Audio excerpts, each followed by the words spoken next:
Hello Story Detectives and welcome to week 3 of term 3. And today we are going to do another classic Julia Donaldson and Axel Scheffler book. It's called A Squash and a Squeeze. And this apparently was the first book that the couple did together. It was originally a song that Julia Donaldson had written for a children's programme, and somebody heard it and thought it sounded that it could make a good book. So she wrote the book, and then the publisher asked Axel Scheffler if he would illustrate the story. So that was the beginning of their partnership, which has resulted in many lovely, lovely children's books, and this was the first one. Now, as we go through the story, I want you to listen out for any synonyms for the word small. Now, we should know what a synonym is. This is a word that means the same. So if you can find a word that means the same as small, just hold that in your mind because we might need that for something later. So I'll give you an example. The word tiny is a synonym for small. So see if you can find any of the words in the story as we go along that mean the same as small. Okay, a squash and a squeeze.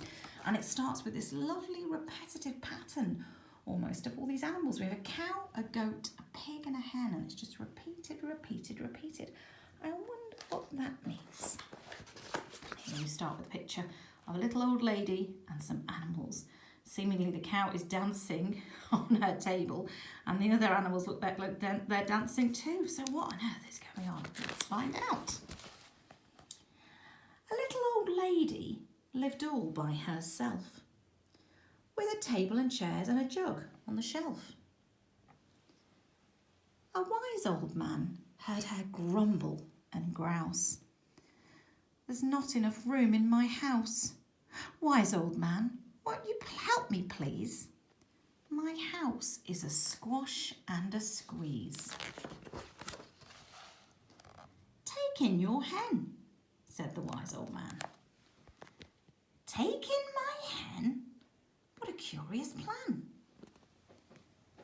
Well, the hen laid an egg on the fireside rug and flapped round the room, knocking over the jug. The little old lady cried, "What shall I do? It was pokey for one, and it's tiny for two. My nose has a tickle, and there's no room to sneeze. My house is a squash and a squeeze." And she said, "Wise old man, won't you help me, please? My house is a squash and a squeeze." "Take in your goat," said the wise old man. "Take in my goat? What a curious plan." Well, the goat chewed the curtains and trod on the egg, then sat down to nibble the table leg. The little old lady cried, "Glory be! It was tiny for two, and it's titchy for three. The hen pecks the goat, and the goat's got fleas. My house is a squash and a squeeze." And she said, "Wise old man, won't you help me, please? My house is a squash and a squeeze." "Take in your pig," said the wise old man. "Take in my pig? What a curious plan."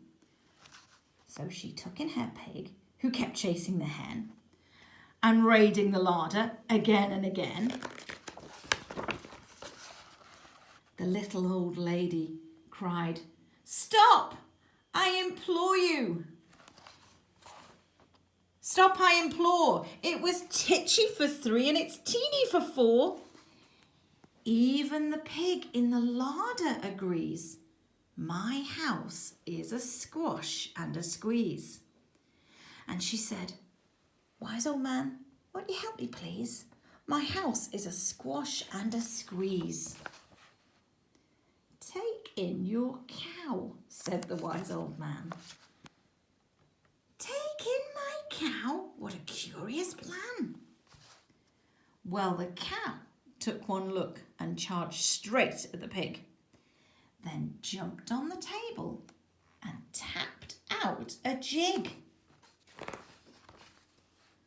The little old lady cried, "Heavens alive! It was teeny for 4 and it's weeny for 5. I'm tearing my hair out. I'm down on my knees. My house is a squash and a squeeze." And she said, "Wise old man, won't you help me please? My house is a squash and a squeeze." "Take them all out," said the wise old man. "But then I'll be back where I first began." She opened the window and out flew the hen. "That's better. At last I can sneeze again." She shooed out the goat and she shoved out the pig. "My house is beginning to feel pretty big." She huffed and she puffed and she pushed out the cow.